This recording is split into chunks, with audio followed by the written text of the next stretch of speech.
कहते हैं कुग्राम वासा कुलहीन सेवा कुभोजनम क्रोध मुखिश्च भार्या पुत्रश्च मूर्खो विधवश्च कन्या बिना अग्निना प्रधानति कायम। ये 6 प्रकार के दुख हैं जो बिना अग्नि के जलाते हैं, जिसमें से एक सुख है क्रोध मुखिश्च भार्या। अगर लाइफ पार्टनर, जीवन साथी, गृह लक्ष्मी अगर मन के अनुकूल ना हो तो भी जीवन नरक के समान होता है और कहीं ना कहीं थोड़ी थोड़ी अग्नि रोज व्यक्ति को जलाती है। प्रिय दर्शकों, आज के इस वीडियो के माध्यम से हम लोग चर्चा करेंगे 2 विवाह योग के बारे में। किस प्रकार से योग बनते हैं तो हमारा जीवन साथी, हमारा लाइफ पार्टनर, हमारा विवाह टूट जाता है। देखिए, जीवन साथी या लाइफ पार्टनर हमारे जीवन के 2 पहिए हैं और जिसमें से अगर एक भी सही से ना काम करे तो निश्चित है जीवन की जो रेखा है, जो जीवन की रेलगाड़ी है, वो कहीं ना कहीं अस्त व्यस्त हो जाती है। मानसिक चिंता, अर्थव्यवस्था में कमी, क्योंकि जब हमारा मन के हारे हार है, मन के जीते जीत, कहा कबीर गुरुपाई है मन ही के प्रतीत। जब मन की स्थिति सही नहीं होगी तो निश्चित है हमारा काम में मन नहीं लगेगा। काम में नहीं मन लगेगा तो हम संवाद नहीं कर पाएंगे अपने क्लाइंटों के साथ, अपनी मीटिंग को अच्छे से नहीं कर पाएंगे, ऑफिस में हमारा मूड ठीक नहीं होगा, तो कहीं ना कहीं अर्थव्यवस्था पर इसका बहुत बड़ा प्रभाव पड़ेगा। मन प्रसन्न हो और मन दुखी हो, मन परेशान हो और दोनों समय पर कार्य करने की जो शैली होगी, जो कार्य की सफलता होगी, वो बहुत ही परिवर्तनशील होगी, बहुत ही अंतर होगा दोनों में। तो जो जीवन साथी है उसका चुनाव करते समय बहुत ही अच्छे से विचार करना चाहिए। कहीं हमारी पत्रिका में देखिए, गुण मिलाप ही सब कुछ नहीं है। कई बार कुछ लोग ऐसे भी प्रश्न करते हैं जो कि नास्तिक हैं कि राम सीता की तो जोड़ी, मतलब राम सीता के जो गुण मिलाए गए थे वो तो 32 गुण मिले थे और 32 गुण मिलने के बाद भी दोनों लोग अलग रहे, दुख का सामना करना पड़ा। अब आप अर्थ का अनर्थ ना करें, क्योंकि राम और सीता की कुंडली तो मिलाई ही नहीं गई थी। ये तो कुछ लोगों ने बाद में उसको मिला करके और बोला हाँ 32 गुण मिलते हैं। राम और सीता का स्वयंवर हुआ था, द्रौपदी और अर्जुन का भी स्वयंवर हुआ था। तो वहां पर तो गुण मिला करके विवाह हुआ ही नहीं था। तो अर्थ का अनर्थ ना करें, अपने मतलब के हिसाब से अर्थ को ना निकालें। देखिए, जन्म पत्रिका में वैवाहिक सुख एक अलग विषय है, गुण मिलाना एक अलग विषय है। गुण का मतलब स्वभाव, हमारे नेचर सामने वाले व्यक्ति के साथ नेचर कैसे मिलेंगे, वो हमारे राशि के स्वामी, हमारे लग्न के स्वामी, हमारे नक्षत्र के स्वामी और हमारे सामने वाले लाइफ पार्टनर के नक्षत्र के स्वामी, राशि के स्वामी, ग्रहों का आपस में अगर मित्रता है तो मिलेंगे, अच्छे विचार मिलेंगे, उनकी क्रियाकलाप हमको पसंद आएगी, हमारी क्रियाकलाप उनको पसंद आएगी। लेकिन अगर वो आपस में शत्रु हैं, आपस में 2 द्वादश की राशियां हैं, खड़ाष्टक राशियां हैं, तो शत्रुता होगी, मतभेद होगा, मन नहीं मिलेगा। गुण का मतलब नेचर, स्वभाव। गुण मिलान जो आप अष्टकूट गुण मिलान करवाते हैं जन्म पत्रिका में, उसका सीधा सा तात्पर्य यही है कि आपके और सामने वाले के विचार कैसे मिलते हैं। उसमें यह नहीं पता लगता है कि आपका वैवाहिक जीवन कैसा रहेगा, वो आपकी जन्म पत्रिका बताएगी, आपका सप्तम भाव बताएगा, हम प्रारब्ध में क्या लेकर के आए हैं, कितना सुख मिलेगा जीवन में, वो हमारा सप्तम भाव बताएगा। सप्तम भाव जितना अच्छा होगा, लग्न जितना अच्छा होगा, जितनी शुभता सप्तम भाव पर होगी, वो ये दर्शाएगी कि हमारा वैवाहिक जीवन कैसा होगा। तो किस प्रकार से योग बनते हैं, तो लाइफ पार्टनर कितना भी अच्छा क्यों ना हो, कई बार ऐसा होता है सुयोग्य लाइफ पार्टनर मिलने के बाद गलतियां कुछ भी नहीं होती हैं, फिर भी सेपरेशन के योग बन जाते हैं, डिवोर्स हो जाता है। क्यों? उसके कारण आप समझिए विस्तार से। सेपरेशन के कारक कौन कौन से ग्रह हैं और लड़ाई झगड़ा करवाने के कारक कौन कौन से ग्रह हैं? तो सेपरेशन के कारक को सूर्य को माना गया है, शनि को माना गया है और राहु को माना गया है। ये 3 ग्रह सेपरेशन करवाते हैं, यानी संबंध विच्छेद करवाते हैं। और लड़ाई झगड़े कौन कौन करवाते हैं? मंगल और केतु। मंगल की जो रुचि है लड़ाई झगड़े में जाता है। और दूसरे नंबर पर केतु, कहते हैं ना शनिवत राहु कुजवत केतु, तो मंगल के जैसा ही फल प्रदान करने वाले केतु वो भी लड़ाई झगड़े के कारक हैं। अगर मंगल का सप्तम से संबंध बन रहा है तो वहां पर डिवोर्स की स्थिति नहीं बनेगी, लड़ाई झगड़ा जरूर होगा। यह है वो सप्तम भाव। हमने काल पुरुष की पत्रिका बना रखी है। मेष लगन की पत्रिका, मान लीजिए कि अगर मेष लगन की पत्रिका है और सप्तम स्थान में तुला राशि आती है, यही भाव है वो जिससे हम अपने दाम्पत्य जीवन का विचार करते हैं। अब अगर हमने मेष लग्न बना दिया तो मंगल लग्न के स्वामी हो जाएंगे और सप्तम स्थान के स्वामी शुक्र हो जाएंगे।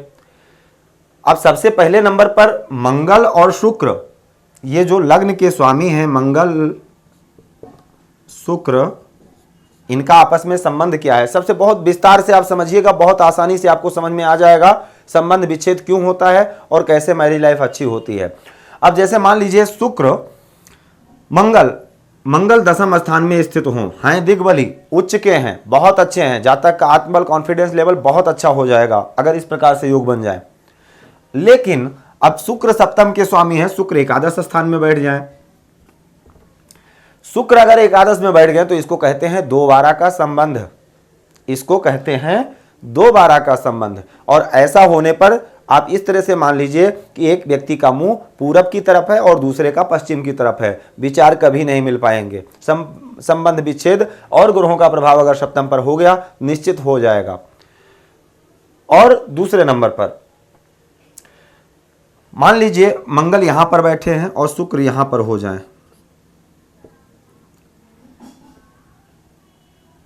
इसको कहते हैं खड़ाष्टक, इसको कहते हैं खड़ाष्टक। मंगल से शुक्र 8वें है, 1 2 3 4 5 6 7 8, और शुक्र से मंगल 6ठे है, 1 2 3 4 5 6। खड़ाष्टक मतलब ये इसके शत्रु हैं और ये इससे 8वें, ये कमजोर पड़ जाएंगे। अब यहां पर ऐसे ही विचार किया जाता है कौन किसका शत्रु और कौन कैसा क्या फल देने वाला है, पति या पत्नी। तीसरे नंबर पर अब एक योग तो यो हो गया लग्नेश और सप्तमेश का, क्योंकि लग्न और सप्तम को ही विशेषता देखा जाता है वैवाहिक जीवन के लिए, कितनी शुभता है लग्न और सप्तम पर। दूसरे नंबर पर आपको यह देखना है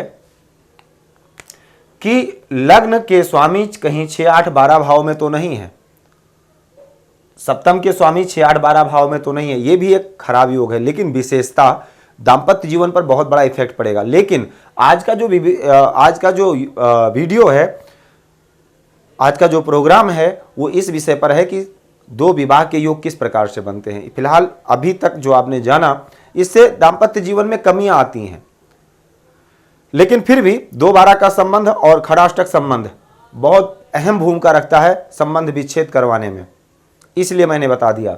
तीसरे नंबर पर सेपरेशन के कारक ग्रह यानी शनि, अगर मान लीजिए शनि यहां पर बैठ गए, शनि यहां पर बैठ गए, शनि यहां पर बैठ गए, ये 3 स्थान में अगर पत्रिका में शनि बैठे हैं लगन चार्ट में, तो शनि यहां बैठ करके 10वीं दृष्टि से सप्तम को देखेंगे, यहां से 7वीं देखेंगे और यहां से तीसरी दृष्टि पड़ेगी शनि की।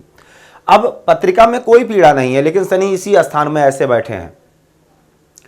पहली बात, शनि मंदगामी ग्रह हैं और शनि के दृष्टि में दोष है। ये 2 कारण, चाहे भले ही पत्रिका में पूर्ण योगकारी क्यों ना हो, तुला लगन की ही पत्रिका क्यों ना हो, शनि पंचम स्थान में अगर बैठ जाते हैं तो मूल त्रिकोण राशि के बैठेंगे तुला लगन की पत्रिका में। फिर भी अगर सप्तम स्थान को अपनी दृष्टि प्रदान करेंगे तीसरी दृष्टि, तो निश्चित है पहली बात तो विवाह विलंब से होगा क्योंकि मंदगामी ग्रह हैं। दूसरे नंबर पर सप्रेशन की स्थिति भी बना देंगे अगर एक से अधिक ग्रहों का प्रभाव पड़ा तो। शास्त्र ये कहता है एक से अधिक ग्रहों का अगर प्रभाव सप्तम स्थान पर पड़ गया निश्चित है सप्रेशन की स्थिति बन जाएगी। शनि यहां पर बैठ गए, राहु यहां पर अगर मान लिया बैठ जाए,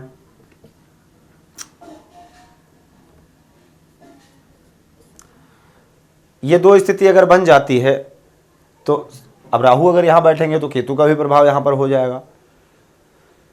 या राहु स्थित हुए, राहु के साथ अगर सूर्य स्थित हो जाए, यहां पर राहु सूर्य की युक्ति हो गई तो एक प्रकार से यहां पर 3 ग्रहों का प्रभाव हो गया। शनि को हटा देते हैं, मतलब कहने का यह है कि एक से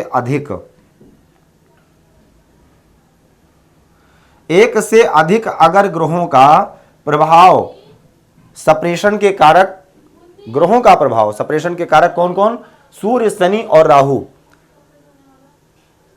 अगर एक से अधिक ग्रहों का प्रभाव यहां पर पड़ा सप्तम स्थान पर, अब चाहे वो राहु सूर्य की स्थिति हो, चाहे राहु सूर्य यहां बैठ जाएं, चाहे यहां बैठ जाएं, लगन में बैठ करके अपनी पूर्ण दृष्टि से सप्तम भाव को प्रभावित करेंगे।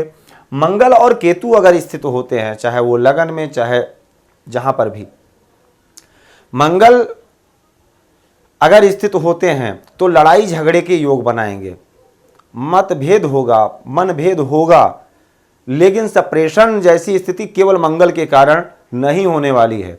मंगल से लोग डरते हैं कि मंगल मांगलिक है, पत्रिका ये है, वो थोड़ा सा डिले करते हैं। ऐसा शास्त्र में कहा गया है कि 28 साल तक मंगल का प्रभाव ज़्यादा होता है, उसके बाद कम हो जाता है। लेकिन सप्रेशन जैसी स्थिति अगर बनती है तो उसमें कहीं ना कहीं सूर्य शनि और राहु का अहम रोल होता है। अब ये स्थिति चाहे द्वितीय स्थान में बन जाए सूर्य राहु और शनि, सूर्य राहु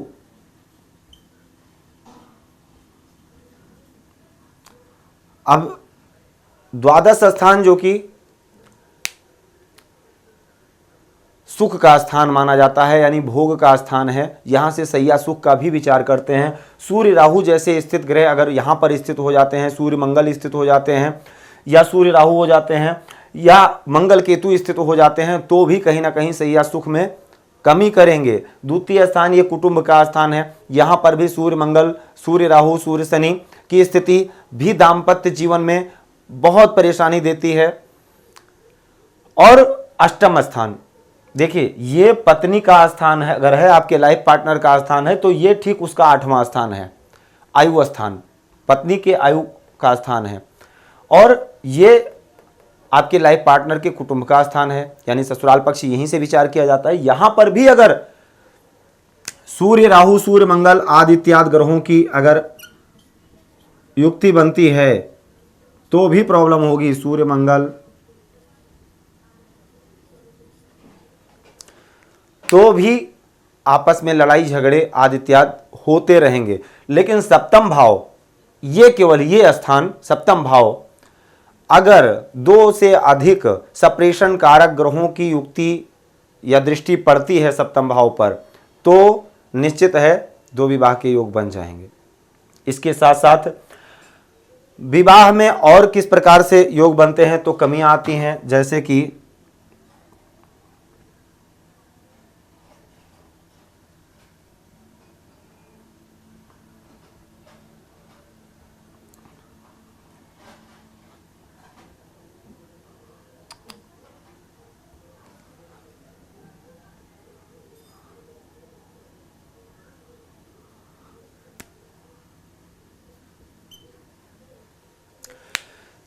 मान लीजिए शुक्र यहां के स्वामी हैं, शुक्र यहां पर स्थित हो, शुक्र यहां पर स्थित हो, शुक्र यहां पर स्थित हो, लग्न के स्वामी शुक्र यहां पर स्थित हो, लग्न के स्वामी 6, 8, 12 में हों, सप्तम स्थान के स्वामी शुक्र नवांश में नीच राशि के हों। अब पापकर्तृ योग में हो लग्नेश या शुक्र, अब मंगल भी अगर छठे हों, 8वें हों, 12वें हों, द्वितीय हों, और इसके साथ साथ एक स्थिति और है, पापकर्तृ योग में हों, जैसे इधर सूर्य और इधर लग्न में राहु मान लिया स्थित हो जाए, ये हो गया पापकर्तृ योग। किसी भी भाव में इनमें से स्थित हों, सप्तम और लग्न दोनों के स्वामी अगर पापकर्तृ योग में हो, नवांश में नीच राशि के हो, नवांश में 2, 12 का संबंध बना हो, आपको लगन चार्ट से ही पता लग जाएगा, नवांश तक पहुंचने की जरूरत ही नहीं पड़ेगी। इस प्रकार से अगर योग बनते हैं, सप्रेशन के कारक सूर्य, शनि, राहु 3 ग्रह, लड़ाई झगड़े के कारक मंगल और केतु, अगर इनका संबंध सप्रेशन के कारक 2 से अधिक ग्रहों का सप्तम से संबंध बन जाता है तो निश्चित है विवाद उत्पन्न होगा और सप्रेशन की स्थिति बन जाएगी। तो कुछ इस प्रकार से योग बनेंगे। अगर बनते हैं तो उसका उपचार आपको ठीक से करवा लेना चाहिए। उसका जो उपचार है, शांति परिहार आपको करवा करके फिर विवाह करना चाहिए। गुण भले ही 28 क्यों ना मिल जाएं, लेकिन अगर स्थिति इस तरह से होगी, दाम्पत्य जीवन में कमी आएगी, उसमें गुण का कोई दोष नहीं है, क्योंकि ये विवाद उत्पन्न करेंगे। तो अगर आपका भी कोई प्रश्न है, स्क्रीन पर दिए गए नंबर पर आप कॉल कर सकते हैं। वीडियो अगर अच्छा लगा हो, इसको अपनों तक पहुंचाएं, ये आपका परोपकार होगा। तो आज के लिए सिर्फ इतना ही। आप सभी लोगों का बहुत बहुत धन्यवाद। जय सिया राम। भूमि, भवन, वाहन, धन संपत्ति, शादी, व्यापार एवं संतान आदि से संबंधित समस्याओं से हैं परेशान और चाहते हैं उसका संपूर्ण निदान, तो ज्योतिर्विद अमरीश तिवारी जी से तुरंत संपर्क करें। हमारे संपर्क सूत्र हैं 9718504998। हमारे यहाँ वैदिक ब्राह्मणों के द्वारा सभी प्रकार के पूजा पाठ, कर्मकांड, यज्ञ अनुष्ठान, विवाह, गृह कलेश, काल सर्प दोष व नवग्रहों की पूजा आदि कराई जाती है। हमारे यहाँ सभी प्रकार के यंत्र, राशि रत्न, कवच, जन्मपत्री एवं रुद्राक्ष सिद्ध किए जाते हैं।